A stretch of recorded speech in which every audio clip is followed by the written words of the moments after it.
আচ্ছা, তো আমাদের পড়াশোনা কোথায় ছিল? ব্যবসার উপর পরিবেশের উপাদানসমূহের প্রভাবের একদম শেষের পয়েন্টটা বোঝাতে বোঝাতে লাইন কেটে গিয়েছিল।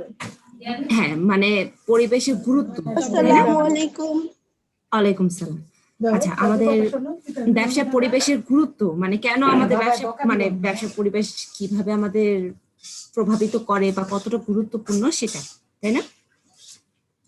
এই যে, তো এটাতে আমরা প্রথম যে পয়েন্টটা ছিল সেটা ছিল উপকরণ প্রাপ্তি। সেই উপকরণ প্রাপ্তিটার মধ্যে আমরা কি বলে, উপকরণ প্রাপ্তির মধ্যে যে কি বলে মূলধন প্রাপ্তি ছিল, সেটার মধ্যে কাঁচামাল ছিল, বাজার সুবিধা ছিল, শক্তি সম্পদের প্রাপ্যতা এবং মানব সম্পদের প্রাপ্যতা। তো এটা মনে হয় একটু বোঝাতে গিয়ে মনে হয় আমাদের ক্লাসটা শেষ হয়ে গিয়েছিল, আমরা পুরোপুরি কমপ্লিট করতে। আসসালামু আলাইকুম। ওয়ালাইকুম সালাম। তো এই মানব, তোমরা কি একটু দেখছো যে সবাই সবকিছু বুঝছি, যে পাঁচটা যে উপকরণ আমাদের, সেই পাঁচটাকে আমরা বুঝছি মেয়েরা?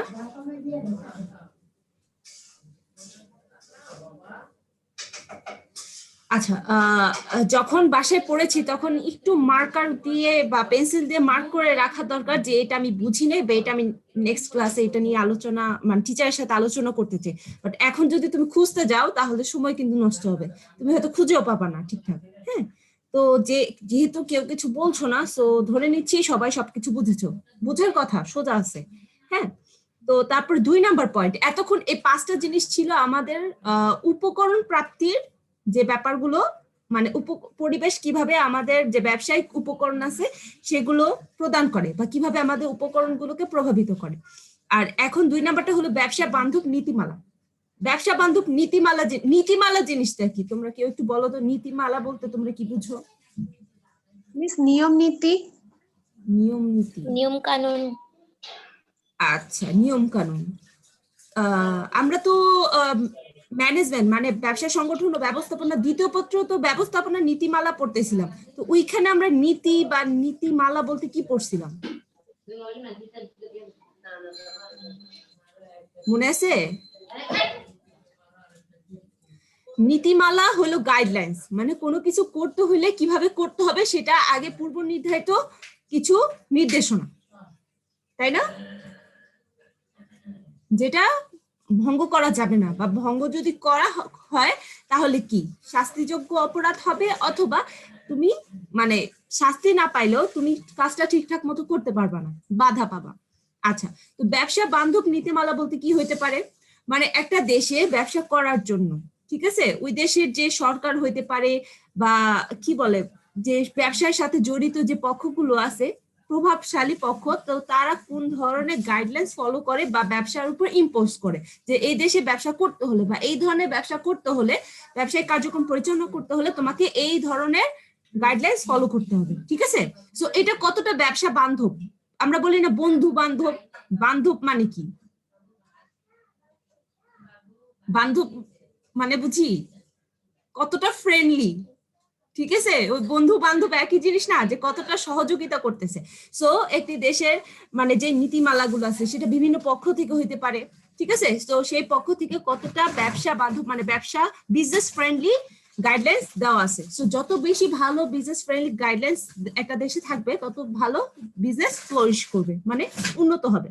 দেখো বর্তমান বিশ্বায়নের যুগে, বিশ্বায়নের এই যুগে কোনো দেশই সরকারের ব্যবসায় বান্ধব নীতিমালা যেমন শিল্প নীতি, বাণিজ্য নীতি, কর নীতি, আমদানি নীতি, রপ্তানি নীতি ইত্যাদি ছাড়া কার্যকর উন্নয়ন লাভ করতে পারে না। আচ্ছা দেখো তো আমাদের এই শিল্প নীতি, বাণিজ্য নীতি, কর নীতি, আমদানি নীতি, রপ্তানি নীতি এগুলো কোন পরিবেশ উপাদান? কেউ একজন বলো। সোহাগী, কোন পরিবেশের এটা? মিস কি বললেন? এই যে দেখো এখানে যেমন শিল্প নীতি, বাণিজ্য নীতি, কর নীতি, আমদানি নীতি, রপ্তানি নীতি এগুলো কোন পরিবেশের উপাদান? রাষ্ট্রীয় না ফারজান, এটা রাষ্ট্রীয় না, আইনগত। আইনগত পরিবেশ, আইনগত। হ্যাঁ এই যে দাঁড়াও দেখাচ্ছি, দেখো দেখতে পাচ্ছো আমদানি নীতি, রপ্তানি নীতি, বাণিজ্য। জি ম্যাম দেখতে পাচ্ছি। ঠিক আছে, এই যে এগুলো ধরতে হবে। তোমরা কি এগুলো পড়ছিলা? আমি কিন্তু বলছিলাম যে এগুলো মুখস্থ করে ফেলতে, বুঝে বুঝে মুখস্থ করতে।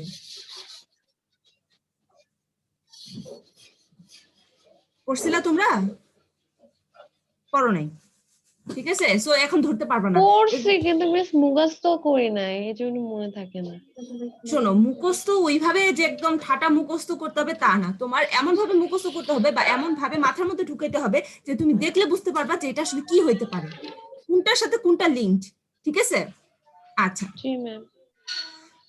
ইত্যাদি ছাড়া কার্যকর উন্নয়ন লাভ করতে পারে না। দেখো, যেই দেশে শিল্পনীতি খুব বেশি উন্নত, ভালো শিল্প বান্ধব এবং শিল্প যেন আরো ভালো করে মানে আরো গঠন হয়, মানুষ উদ্যোক্তারা যেন আরো শিল্পের প্রতি আগ্রহ প্রকাশ করে, নতুন নতুন শিল্প গঠন করতে চায়, তো এরকম কিছু নীতিমালা থাকবে। যেমন হয়তো সরকার থেকে ভর্তুকি দিতে পারে, বা সরকার থেকে হয়তো ইনভেস্টমেন্ট করার জন্য সুদবিহীন জামানতবিহীন বা সুদবিহীন টাকা পয়সা ব্যাংক থেকে দিতে পারে। তারপর বাণিজ্য নীতি, তারপর কর নীতি, কর হয়তো মওকুফ করে দিতে পারে, বা একটা সার্টেন বা লিমিটেড অ্যামাউন্ট পর্যন্ত এক্সেম্পট করতে পারে।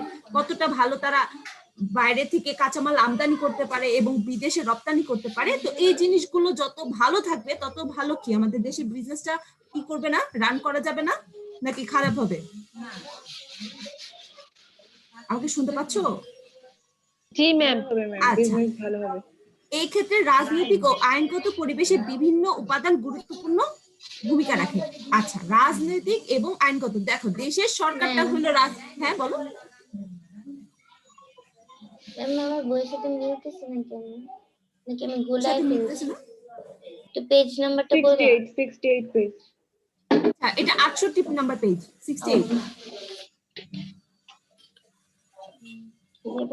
তো দেখো, দেশের সরকার কি রাজনৈতিক পরিবেশের উপাদান, আর আমাদের যে এই নীতিগুলো আছে বা আইনগুলো আছে, এগুলো কি আইনগত পরিবেশের বিভিন্ন উপাদান। তো বুঝতে পারছি, আমাদের যদি কোনো উদ্দীপক থাকে, সেই উদ্দীপকে যদি এরকম নীতি সংক্রান্ত বা সরকারের কোনো কার্যক্রম সংক্রান্ত, ব্যবসায়ের প্রতি কার্যক্রম সংক্রান্ত কোনো ঘটনা উল্লেখ করে দেয়, তাহলে কি আমরা বুঝতে পারবো যে আসলে কোন পরিবেশ কিভাবে। মনে শব্দ হচ্ছে, কোথায় শব্দ হচ্ছে মা?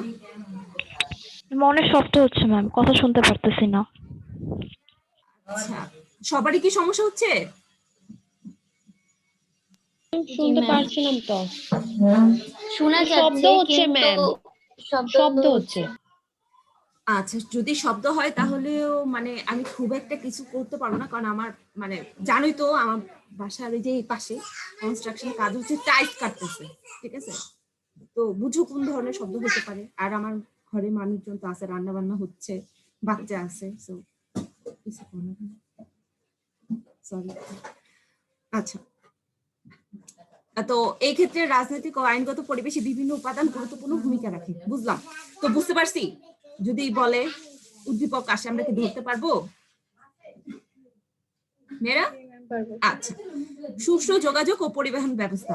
আচ্ছা, সুষ্ঠু যোগাযোগ ও পরিবহন ব্যবস্থা কতটা ব্যবসার জন্য গুরুত্বপূর্ণ তা কিন্তু আমরা আগের মানে এই চ্যাপ্টারের আগের আলোচনাগুলো থেকে মোটামুটি ধরতে পারছি না?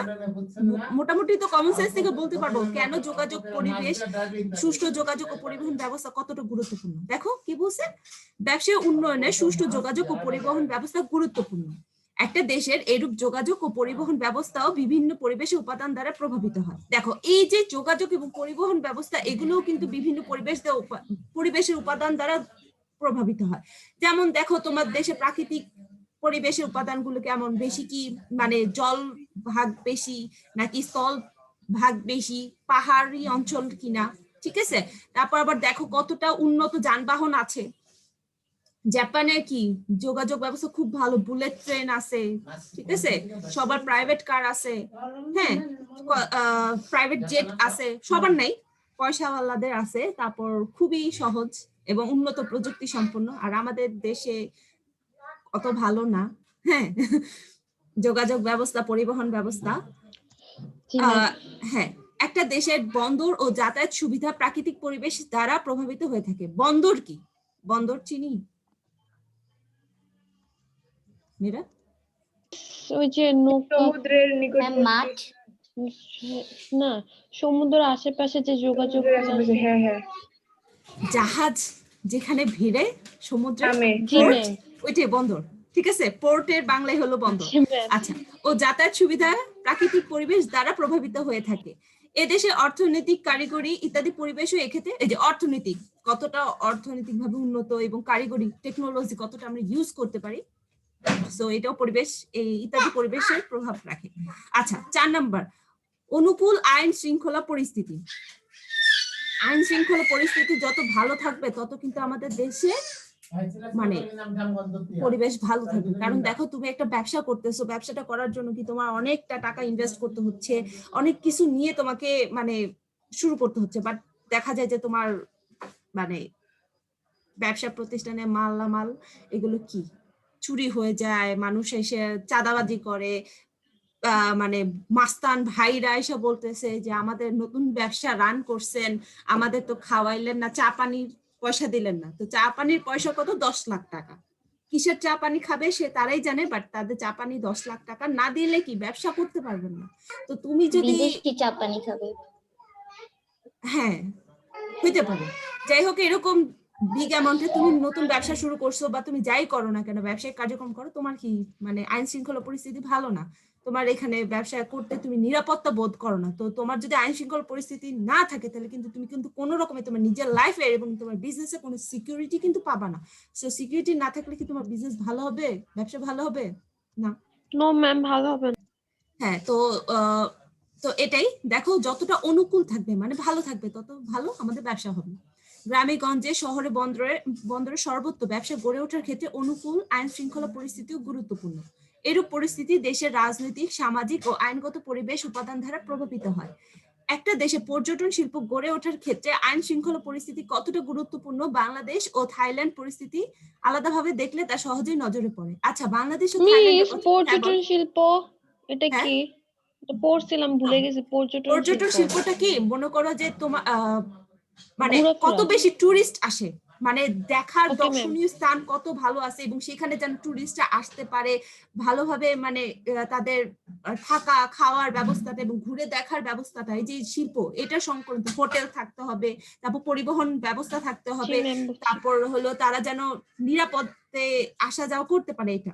তো আমাদের দেশে এরকম টুরিস্ট দেখো, আমাদের দেশে কিন্তু টুরিস্টরা খুব কম আসে, এতই বেশি কম আসে যে রাস্তা দিয়ে যদি একজন সাদা চামড়ার বা একজন একদম কুচকুচে কালো কালো চামড়ার একজন মানুষ হেঁটে যায়, ঠিক আছে, একজন শ্বেতাঙ্গ বা কৃষ্ণাঙ্গর কথা বলতেছি, তখন আমরা কি হা করে এলিয়েনের মতো তাকায় থাকি। তারাও মানুষ, আমার তোমার মতো মানুষ, বাট আমরা এত কম বিদেশি মানুষ দেখি যে আমরা একদম হা করে তাকায় থাকি। বাট এই তুলনায় আমরা কিন্তু ইন্ডিয়ার কথা চিন্তা করি, যে ইন্ডিয়া কিন্তু খুব মানে ট্যুরিজম বিজনেসটা খুব ফ্লোরিশ করে, যে ওদের বিভিন্ন জায়গায় কিন্তু মানুষ ঘুরতে যায়। এমনকি আমরা যে বাংলাদেশে, আমরাও কিন্তু অনেক ইন্ডিয়া অনেক জায়গায় ঘুরতে যাই, যেখানে আমরা বাংলাদেশের ঠিকঠাক মানে দর্শনীয় স্থানগুলো ঘুরি না, ইন্ডিয়া চলে যায়। কারণ কি, ওইখানে ঘোরার, খাওয়ার, থাকার পরিবহন ব্যবস্থা ভালো, ঠিক আছে। সো এবং মনে করো নিরাপদ আছে। তো টুরিস্ট কি সাদা মানে শ্বেতাঙ্গ কৃষ্ণাঙ্গ দেখলে কি আমাদের দেশে যারা একটু ছিনতাই বাটপারি করে, রাস্তাঘাটে পকেট মার, তারা চিন্তা করে এরে কোপাই দিতে হবে, ঠিক আছে, কোপাই দিতে হবে, মেরে ফেলতে হবে না, মানে এর পকেটে টাকা পয়সা যা আছে নিয়ে নিতে হবে। তো তারা কোনো সেফটি সিকিউরিটি পায় না। সো সেফটি সিকিউরিটি যদি তোমার লাইফে না থাকে, তুমি এমন একটা সুন্দর জায়গা, যেমন দেখো যে কাশ্মীর, পাকিস্তান এবং ইন্ডিয়ার মাঝখানে যে কাশ্মীর, সেই কাশ্মীরটা কিন্তু খুব বেশি সুন্দর একটা জায়গা। তো ওইখানে কি যুদ্ধের মতো চলতেছে না, অনেক খারাপ অবস্থা না জম্মু কাশ্মীরে, ঠিক আছে। সো যতই সুন্দর জায়গা হোক, বাট তোমার লাইফে যদি সিকিউরিটি না থাকে তুমি কিন্তু ঘুরতে যাবা না, যাবা কাশ্মীরে না। না ম্যাম। হ্যাঁ, তো তারপরে ব্যবসায় সহায়ক সেবা। আচ্ছা, সহায়ক সেবা কি বলো? এটা আমরা গত প্রথম চ্যাপ্টার পড়ছিলাম, ব্যবসায় মিস, সহায়ক সেবা। সেবা।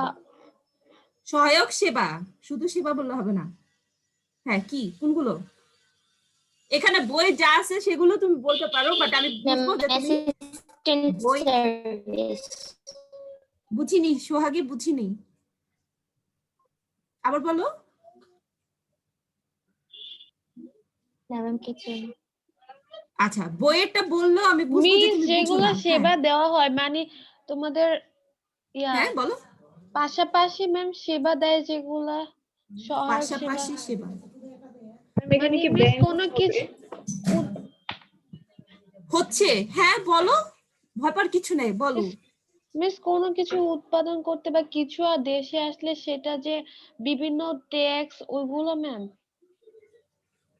আচ্ছা, আর জান্নাত বলছিল ব্যাংক, তারপর আর কি, মানে ব্যাংকটা কেন জান্নাত? কারণ ম্যাম ওটা আর্থিক সুবিধা দেয় ব্যবসার ক্ষেত্রে।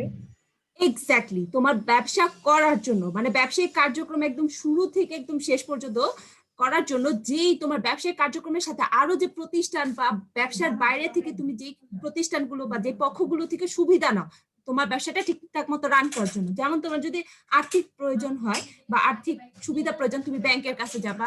তোমার যদি সিকিউরিটি না থাকে, তুমি কি বীমাকারী প্রতিষ্ঠানের কাছে যাবা, তাই না? তারপর ম্যাম বিজ্ঞাপন দেওয়ার জন্য হ্যাঁ যে হ্যাঁ হ্যাঁ হ্যাঁ, ওই যে মার্কেটিং এর জন্য বা বিজ্ঞাপনের জন্য তুমি বিজ্ঞাপনী সংস্থার কাছে যাবা। তারপর তোমার দেখা যায় যে ব্যবসা করার জন্য ওই যে তোমার একটা কি বলে বিল্ডিং তৈরি করতে হবে, ঠিক আছে, বা বিল্ডিং রান করতে হবে, সেখানে তুমি ইঞ্জিনিয়ারিং ফার্মের থেকে সুবিধা নিবা।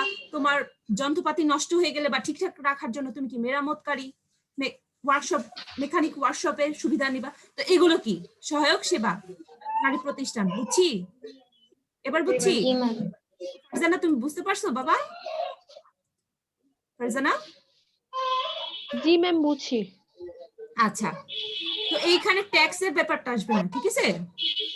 জি ম্যাম। দেখো, ব্যবসা উন্নয়নের ক্ষেত্রে শিল্প ও বাণিজ্য সহায়ক বিভিন্ন সেবা গুরুত্বপূর্ণ।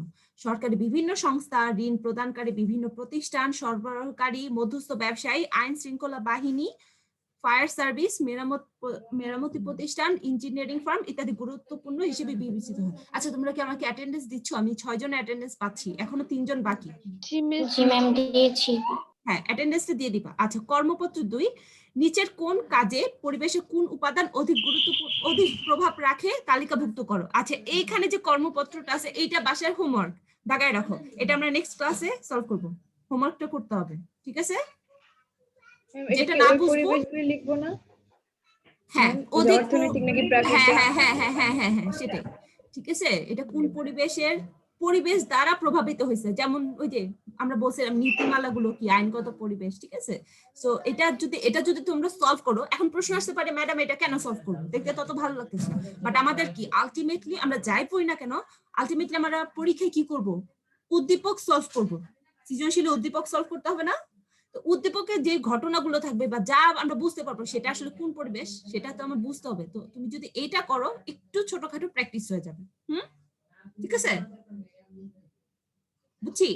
হ্যাঁ, আচ্ছা, বাংলাদেশে এতক্ষণ তো আমরা জেনারেল পরিবেশের কথা বলছি, কোনো স্পেসিফিক কোনো দেশকে আমরা ফোকাস করি না বা দেশের কি কাহিনী পরিস্থিতি সেটা আমরা দেখি না। বাট এখন আমরা দেখব বাংলাদেশে ব্যবসা পরিবেশ, আমাদের দেশে ব্যবসা পরিবেশ কি, এটা কে পড়বে প্রথম?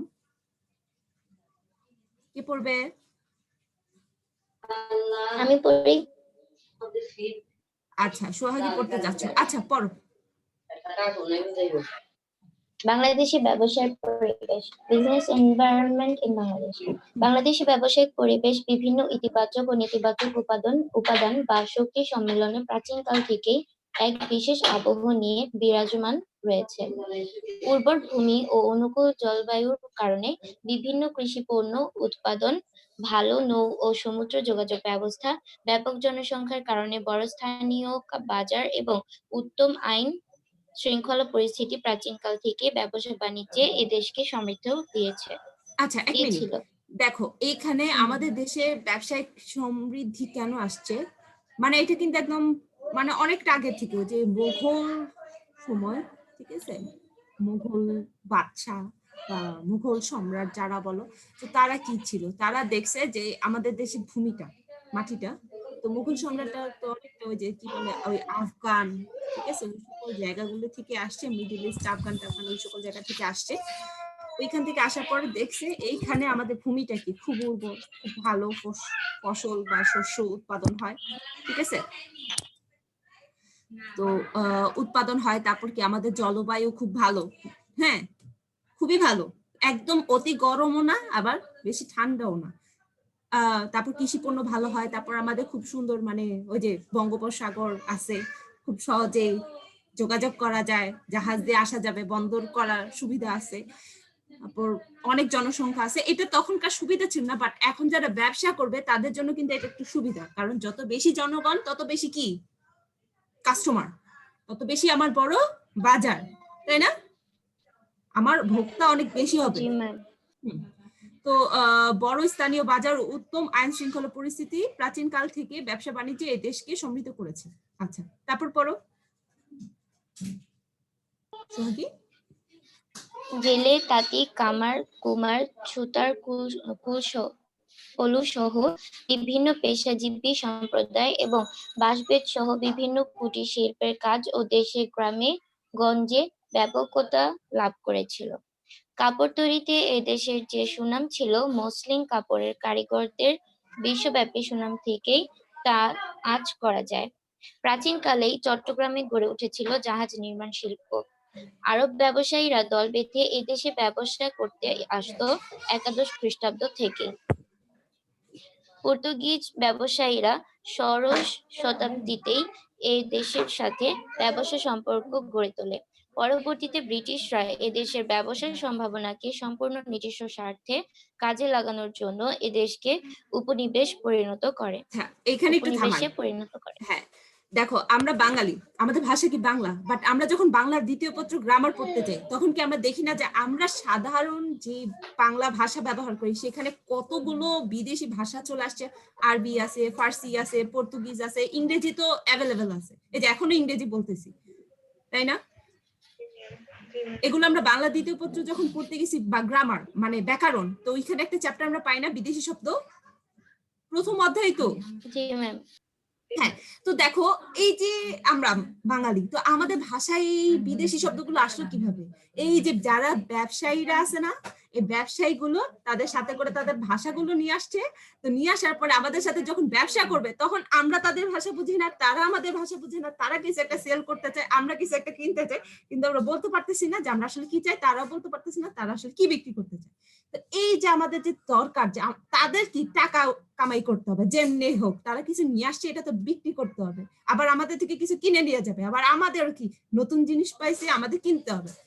তো এই যে বিনিময়টা করার জন্য আমরা বাংলা ভাষা গ্রহণ করে ফেলছি, মানে আমাদের ভাষায় বিদেশি কিছু শব্দ মিক্সড হয়ে গেছে। আবার যারা দেখা যেত যে যারা বিদেশি মানে ওই যে বিভিন্ন দেশের মানুষ, তারা তো আসতো, তাদেরও তো প্রয়োজন ছিল না, তো তাদের ভাষায় আমাদের বাংলা ভাষা তেমন একটা মিক্সড হয়নি। হয়তো অল্প সংখ্যক কিছু মানুষের জানতো বাংলা, বাট আমাদের ভাষাটা একদম ভর্তা হয়ে গেছে, ঠিক আছে, মিক্সচার ব্লেন্ডার হয়ে গেছে।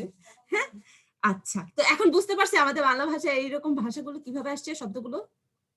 ম্যাম, হুম, একটা প্রশ্ন ছিল এখানে, কলু সহ বলতেছে, এটার মানে কি? আমি বুঝছিলাম যে এটা আমার জিজ্ঞেস করবে কেউ একজন, আমিও জানি না আমিও জানি না এটা মানে কি। আচ্ছা, তারপরে নদীমাতৃক, এটা কি পড়বে? পড়ি। পড়ো। নদীমাতৃক বাংলাদেশে পড়তেছি। নদীমাতৃক বাংলাদেশে নৌ পরিবহন ব্যবস্থার সুবিধার কারণে নদীর পাড়ে পাড়ে ব্যবসার কেন্দ্র গড়ে উঠেছিল প্রাচীনকাল থেকেই। বিভিন্ন এলাকার নামের সাথে গঞ্জ ও বাজার শব্দের ব্যবহারই এর প্রমাণ দেয়। দেশের জেলা সদরগুলোর অধিকাংশই নদীকে কেন্দ্র করে গড়ে ওঠার নৌপথ কতটা গুরুত্বপূর্ণ ছিল এ থেকে তার পরিচয় মেলে। 60-এর দশকে এদেশে ব্যাপক ভিত্তিতে পাটকল প্রতিষ্ঠা বৃহদায়তন শিল্প গঠনের মাইলফলক হিসেবে বিবেচিত। এই সময় নারায়ণগঞ্জ পাশ্চাত্যের ডান্ডি হিসেবে পরিচিতি লাভ করে। পাটকলের পাশাপাশি বস্ত্রকলও গড়ে ওঠে। সার, কাগজ কল, লৌহ ও ইস্পাত শিল্প সহ বেশ কিছু বড় শিল্প প্রতিষ্ঠিত হয়। বেসিক প্রতিষ্ঠার মাধ্যমে ক্ষুদ্র শিল্প এলাকা নির্দিষ্ট করে উন্নয়নের উদ্যোগ নেওয়া হয়। ব্যাংক ও প্রতিষ্ঠান গড়ে ওঠে। কিন্তু পরবর্তীতে পাকিস্তানি শাসকবর্গের প্রভুসুলভ মনোভাব, শোষণ, দলন ও নিপীড়নের কারণে স্বাধীনতা আন্দোলন এবং পরবর্তীতে ঢালাও জাতিকরণ ও অব্যবস্থা ব্যবসা বাণিজ্যের উন্নয়ন ধারা স্তীমিত করে। অবকাঠামোগত উন্নয়নের স্লথগতি, রাজনৈতিক স্থিতিশীলতা ইত্যাদি সমস্যা ব্যবসা বাণিজ্যের ক্ষেত্রে কিছুটা বাধার সৃষ্টি করলেও বেসরকারি উদ্যোক্তা ও অক্লান্ত পরিশ্রমে বাংলাদেশ গার্মেন্টস সহ ছোট বড় বিভিন্ন শিল্প ক্ষেত্রে আজ সমৃদ্ধির পথে রয়েছে। ব্যবসায়িক পরিবেশের উপাদান সমূহ বাংলাদেশের প্রেক্ষিতে তুলে ধরা হলো। ম্যাম, এটা পড়বো? না, 1 মিনিট। হ্যাঁ,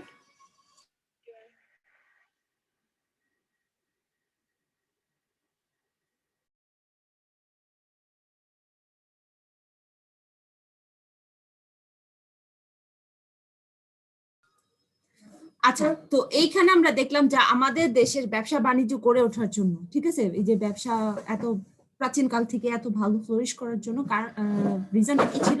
আমাদের দেশটা নদীমাতৃক দেশ এবং আমাদের এখানে একটা খুব ভালো একটা সমুদ্র বন্দর ছিল, এবং সমুদ্র বন্দর থেকে কি আমাদের একদম ভেতরে চলে আসতে পারতেছে। কিভাবে চলে আসতে পারতেছে? যে নারায়ণগঞ্জ বন্দর দিয়ে জাহাজ ওইখানে কিন্তু আছে, হ্যাঁ। আর ওইখানে কিন্তু মনে করো যে জাহাজ এসে ভিড়তো, এবং ওইখানে মনে করো যে বেশিরভাগ বিনিময়গুলো হইতো। এই যে গঞ্জ গঞ্জ বাজার এগুলো কিভাবে হইতো? যেখানে ওই যে নদীর পাড়ে বা সমুদ্রের নদীর পাড়ে মেনলি ওইখানে কি বিভিন্ন ধরনের ব্যবসায়িক কেন্দ্র গড়ে উঠতেছে, ঠিক আছে। সো এগুলো মানে এগুলোর জন্য মানে আমাদের দেশে ব্যবসাটা প্রথম থেকেই মানে খুব আগে থেকেই ফ্লোরিশ ছিল। তারপরে হ্যাঁ, এখানে একটা জিনিস বুঝলাম না, অবকাঠামোগত উন্নয়ন কোনটা বুঝি নাই তো আমি, কোথায়? নামে যেখানে হ্যাঁ, নামে যে লাস্টেরটা একদম। আচ্ছা, অবকাঠামোগত উন্নয়নের স্লথ গতি, এটা হলো ওই যে আমাদের যে ইনফ্রাস্ট্রাকচারাল যে ফ্যাসিলিটিস, যেমন রাস্তাঘাট, হ্যাঁ, এটা দরকার ওই যে যোগাযোগের জন্য, ব্যবসা ভালো করার জন্য। বাট রাস্তাঘাট কত উন্নত আমাদের দেশে, ঢাকা শহরের রাস্তাঘাটগুলো হয়তো পাকা, বাট পাকা হইলেও কি একটা অবস্থা, সব গর্ত ভাঙা চূড়া, তাই না? আর ঢাকার বাইরের রাস্তাঘাট তো খুব একটা ভালো না, এখন ভালো হচ্ছে। লাস্ট 10 ইয়ার্স ধরে অনেকটা অবকাঠামোগত উন্নয়ন হচ্ছে, আমাদের অনেকগুলো ফ্লাইওভার হচ্ছে, তাই না? হ্যাঁ, ব্রিজ হচ্ছে নতুন নতুন, বাট অত ব্রিজ কিন্তু ছিল না, ঠিক আছে। তারপর রাজনৈতিক অস্থিতিশীলতা, এই যে দেখো কত 5 বছর পর পর সরকার চেঞ্জ হইতো, আর যে সরকার যখনই চেঞ্জ হইতো তারপর কি চেঞ্জ করার জন্য এক সরকারের থেকে অন্য সরকার কথায় কথা কি হরতাল দেওয়া হইতো, মানুষ মেরে ফেলতেছে, রাজনৈতিক কারণে এটা সেটা মানে অস্থিতিশীল একটা পরিস্থিতি ছিল, ঠিক আছে। এই সকল সমস্যার কারণে ব্যবসা বাণিজ্য ক্ষেত্রে অনেকটা বাধা সৃষ্টি করলো বেসরকারি উদ্যোক্তা, যে উদ্যোক্তারা কি নিজেরা বেসরকারি উদ্যোগে কিন্তু গড়ে উঠতেছে, ও ব্যবসায়ী শ্রেণী অক্লান্ত পরিশ্রমে বাংলাদেশ গার্মেন্টস সহ ছোট বড় বিভিন্ন শিল্প আজ সমৃদ্ধির পথে রয়েছে। এই যে গার্মেন্টস গুলো বা অন্যান্য ছোটখাটো যে বিজনেস গুলো যেগুলো ভালো চলতেছে, সেগুলো কিন্তু দেখা যাবে যে সরকারি সুবিধা পাচ্ছে, বাট মেন কি উদ্যোক্তাদের নিজেদের চাহিদা মানে চাওয়া, ওই যে ইচ্ছাটা, ঠিক আছে, এবং কষ্ট পরিশ্রমের মাধ্যমে কিন্তু ব্যবসাগুলো গড়ে উঠতেছে। আচ্ছা, প্রাকৃতিক উপাদান, এটা কে পড়বে?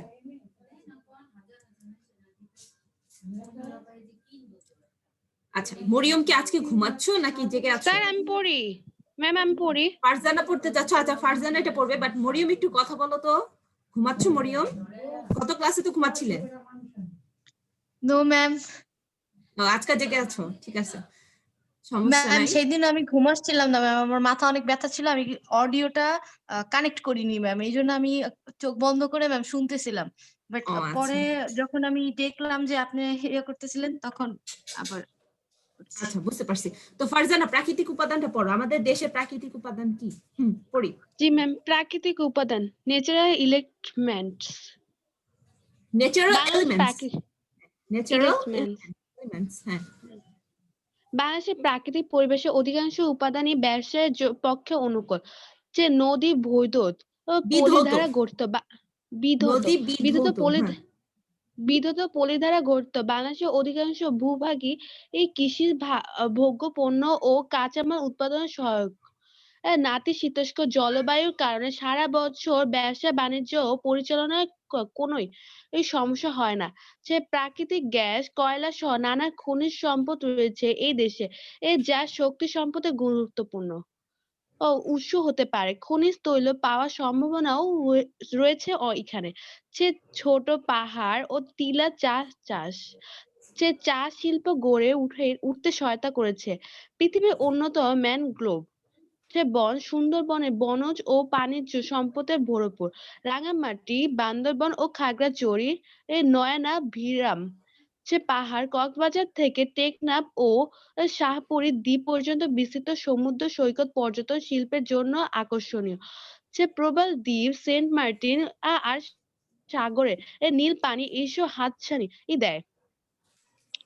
দেশের দক্ষিণাঞ্চলে বিস্তৃত বঙ্গোপসাগর মৎস্য সম্পদে সমৃদ্ধ ও বন্দর গড়ে তোলার সহজ সুযোগ এখানে গভীর সমুদ্র বন্দর গড়ে তোলার সম্ভাবনা জাগিয়েছে, যা কার্যকর করা গেলে দেশের ব্যবসা বাণিজ্য অনেক দূর এগিয়ে যাবে।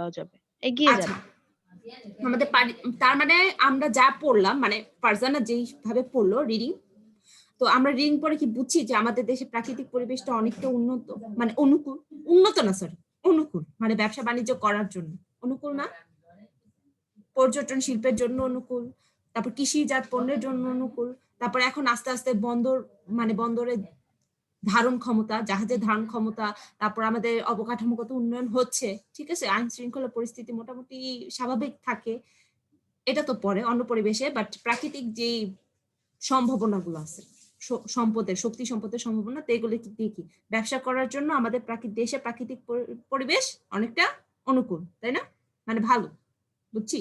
কারো কোনো প্রশ্ন আছে, কিছু জানতে চাই মেয়েরা? আচ্ছা, কয়েকটা মেয়ে আছে কখনো কোনো রেসপন্স করে না, এটা কি মানে ক্লাস করে? আচ্ছা, ফারহানা আলম, তুমি শুনতে পাচ্ছো? কি ম্যাম করে, তার মধ্যে একজন আছে মমো। আচ্ছা, ফারহানা আলম, তুমি কি শুনতে পাচ্ছো? আছো তুমি?